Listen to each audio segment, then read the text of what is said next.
chapter, and the name of the chapter is Mahatma Gandhi. Just listen me carefully. In India, we call Mahatma Gandhi Bapu a Rashtrapita.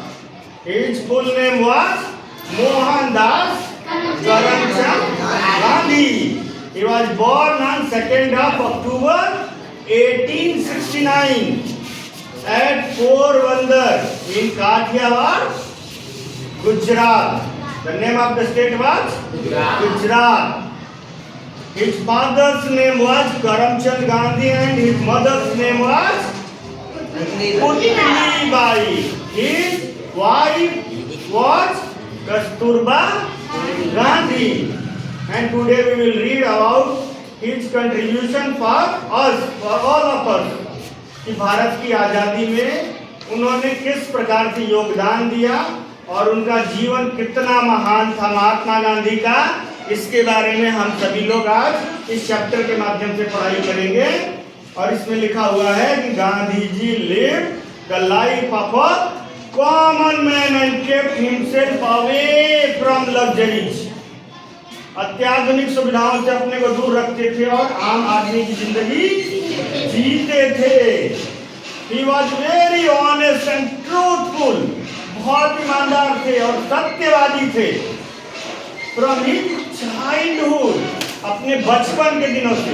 अचानक नहीं हो गए, कोई अचानक ईमानदार नहीं होता है। कोई बेटी ध्यान से सुनो, कोई अचानक से ईमानदार नहीं बनता है, कोई अचानक से सत्यवादी नहीं बनता है। बचपन से ही सभी को सत्य बोलने की आदत डालनी चाहिए, जैसे गांधी जी के जीवन से हमें सीख मिलती है।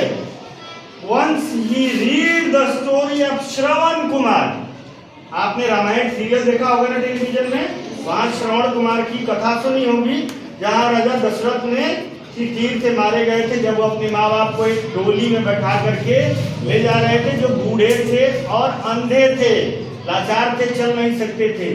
तो भारत में या पूरी दुनिया में उनके सेवा के लिए उनको जाना जाता है कि पुत्र हो तो श्रवण कुमार जैसा हो।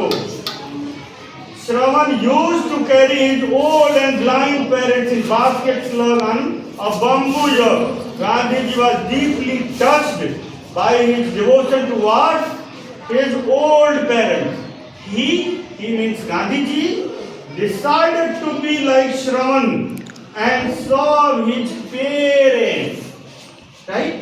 तो चाहते थे कि अपने माता पिता की सेवा भी वो श्रवण कुमार की तरह करें, जैसे श्रवण कुमार अपने माता पिता की सेवा करते थे। He went to England to obtain a law degree. पढ़ाई करने के लिए कहाँ चले गए वो? इंग्लैंड। किस चीज की पढ़ाई करने के लिए? वकील की, लॉ की, विधि की पढ़ाई करने के लिए। After obtaining his degree, he returned to India in 1893.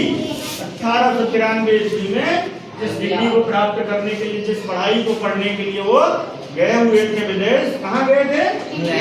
England. वहां से पढ़ाई पूरी करके वो भारत आ गए। He was restless to see his countrymen suffering under the foreign rule. जब वो आए तो हमारा देश सफर कर रहा था किस चीज से? विदेशी लोगों का, अंग्रेज लोगों का हमारे देश पर कब्जा था और हमारे देश के नागरिक बुरी तरह से पीड़ित और प्रताड़ित थे विदेशी शासन से। उसको देख करके उनको बड़ा कष्ट हुआ और फिर क्या किया उन्होंने? So he devoted his entire life for upliftment of the poor and to free his country from the clutches of the British rule. अंग्रेजी शासन, विदेशी शासन के खिलाफ आजादी की लड़ाई में कूद पड़े और उन्होंने संकल्प लिया कि मैं अपने देश को आजाद करा के ही रहूंगा। आगे पढ़ोगी बेटी।